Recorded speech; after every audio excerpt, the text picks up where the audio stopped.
সর্বশেষ যে লোকটা জান্নাতে যাবে তাকে আল্লাহ তাআলা জাহান্নামের আগুনে পোড়াতে পোড়াতে ছাই বানিয়ে ফেলবে। আল্লাহ বলবেন, জিব্রাইল যাও একটু দেখো, একটা মাত্র সেজদা দিয়েছে আমাকে, এরকম কাউরে পাওয়া যায় কিনা। বাটি চালান দিয়ে দেখো পাওয়া যায় কিনা। খুঁজে খুঁজে কাউরে পাবে না। আল্লাহ বললেন আবার দেখো, খুঁজে খুঁজে একজনকে পাবে, সামান্য ইমানের ছিটে ফোঁটা তার অন্তরে ছিল। আল্লাহ বলবেন, যেহেতু ছিটে ফোঁটা আছে, অনেক মায়ের খাইছে, ওকে বের করে জাহান্নাম থেকে বের করে একটা নির্ধারিত দূরত্বে রেখে দাও। রেখে দেয়া হবে, কিন্তু জাহান্নামের আগুনের লেলিহান শিখাতে তার গা ঝলসে যাবে। সে আল্লাহর ডেকে বলবে, মাবুদ তোমার কাছে আমি কিছু চাই না, জাহান্নাম থেকে তুমি আমাকে বের করেছো, জীবন নদীর পানি তুমি আমার গায়ের মধ্যে ঢেলে দিয়েছো, আমি আবার সজীবতা ফিরে পেয়েছি। আমি তোমার কাছে জান্নাত চাই না, শুধু নিরাপদ একটা দূরত্বে আমাকে রেখে আসো, যাতে জাহান্নামের আগুন আমারে কষ্ট দিতে না পারে। আল্লাহ, আমি কিন্তু তোমার কাছে জান্নাত চাই না। কি চাই না? জান্নাত চাই না, কিন্তু জাহান্নামের আগুন আমারে কষ্ট দিচ্ছে, এতটা দূরত্বে রাখো যাতে জাহান্নামের আগুন আমার গায়ে না লাগে। আল্লাহ বললেন, ওকে রাখবো, কিন্তু আমার সাথে একটা কন্ট্রাক্টে যেতে হবে, যে এটা তোমাকে দিলে তুমি আর নতুন করে কিছু চাবা না। সে বলবে আমি রাজি, কন্ট্রাক্ট হয়ে যাবে। আল্লাহ জিব্রাইলকে বলবেন, যাও এমন দূরত্বে রাখো যাতে জাহান্নামের আগুন ওরে কষ্ট না দেয়। রেখে আসা হবে, অনেক দিন সে ওখানে আনন্দে থাকবে, আল্লাহ শুকরিয়া করবে। সে মনে মনে বলবে, বেঁচে গিয়েছি, আমি বেঁচে গিয়েছি, জীবনে আর কিছু চাই না, জাহান্নাম থেকে আমি বেঁচে গিয়েছি। অনেকদিন থাকার পরে মনে মনে ভাববে, বাইসা তো গেছি, কিন্তু নতুন করে একটু ট্রাই করে দেখি, জাহান্নামের সৌন্দর্যের দৃশ্য একটু চোখ দিয়ে অবলোকন করা যায় কিনা। সে আল্লাহরে ডেকে বলবে, আল্লাহ ইনদি সুআল, আমার একটা ফরিয়াদ আছে। কি ফরিয়াদ? আল্লাহ আগেই বলে রাখি, আমি কিন্তু জান্নাতের দরজার সামনে। আল্লাহ বললেন, তুই না ওয়াদা করেছিস, তুই না চুক্তি করেছিস। সে বলবে, আল্লাহ আমারে হতভাগা বানাইয়া তোমার কি লাভ? সুবহানাল্লাহ পড়েন। আমারে তুমি হতভাগা বানিও না। আল্লাহ বলে, ঠিক আছে, আবার সিগনেচার কর যে জান্নাতের দরজার সামনে বসিয়ে দিলে আর কিছু চাবি না। সে সিগনেচার করে বলে, আমি চাবো না। আল্লাহ বললেন, জিব্রাইল বেচারারে ধরে জান্নাতের গেটের সামনে বসায় দে।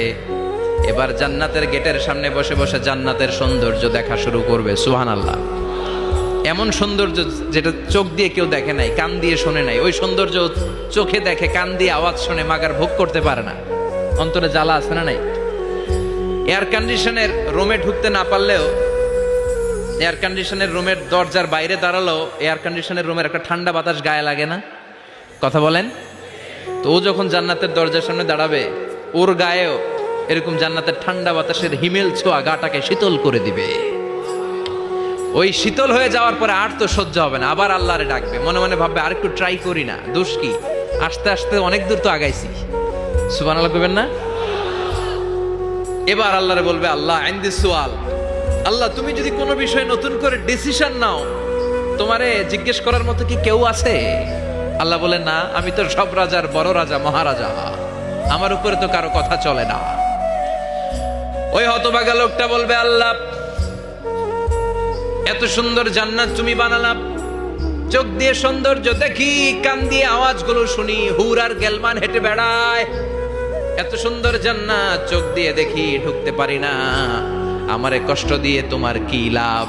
ও আল্লাহ, আমারে তুমি মাফ করে দাও, জান্নাতের চিপার মধ্যে এক কর্নারে তুমি একটু আমারে জায়গা করে দাও। আল্লাহ বলবেন, ওয়াই হাক ইবনা আদম, তোর ধ্বংস হোক হে আদম জাত, মা আগদারাকা, তোর চেয়ে বড় গাদ্দার আমি আমার সৃষ্টিকুলে কাউরে দেখি নাই, কারণ তুই আমার সাথে চুক্তি করিস আর চুক্তি ভঙ্গ করিস। আল্লাহর রহমতের দরিয়ায় তখন জোশ খেলে যাবে, ওর আকুতি মিনতি চাহনি আল্লাহর রহমতের দরিয়ার মধ্যে জোশ লাগিয়ে দিবে। আল্লাহর দয়া হয়ে যাবে, মায়া হয়ে যাবে। আল্লাহ বলবেন, ঠিক আছে, জান্নাতে যা। লোকটা এবার এক দৌড়ে জান্নাতের ভিতরে ঢুকে যাবে। লোকটার দৌড় দেখে আবার লোকটারে আল্লাহ ডেকে বলবে, একটু দাঁড়া, একটু দাঁড়া, জান্নাত তো দিছি, তো দৌড় দিলি কেন? সুবহানাল্লাহ কইবেন না? লোকটি বলবে, আল্লাহ প্ল্যান তো আমি কম করি নাই, এত চেষ্টার ফলে আমি আসতে পারছি, আবার যদি তুমি বাইর করে দাও, এই জন্য এক দৌড়ে এমন চিপার মধ্যে লুকামো যাতে তুমি আমার না দেখো। আবার আল্লাহর রহমতের দরিয়ায় জোশ খেলে যাবে। আল্লাহ কাছে ডাকবে, কাছে আয়। ও গোলাম, তোর কি মনে চায় আমারে বল, আজকে তুই চাইতে থাক, আমি দিতে দিতে তোর মনের সব আশা পূরণ করে দেব। লোকটা খুশি হয়ে বলবে, আল্লাহ আমারে এটা দাও, বাড়ি দাও, গাড়ি দাও, নারী দাও, এটা দাও, ওটা দাও, একের পর এক চাইতে থাকবে, আল্লাহ সব তারে দিতে থাকবে। চাইতে চাইতে লোকটার সব চাওয়া যখন শেষ, সে বলবে, আল্লাহ আর আমার চাওয়ার কিছু নাই। আল্লাহ বলেন, নো, এত তাড়াতাড়ি যে তুমি খেলা শেষ করতে পারবা না মনু, আমার সাথে তোমার এই খেলা আরো লম্বা সময় চলতে হবে, তোমার অনেক কিছু চাইতে হবে। তুই আজকে চাইতে চাইতে তোর সব চাও আমার কাছে বলবি, আর আমি দিতে দিতে তোর জীবন ধন্য করে দেব।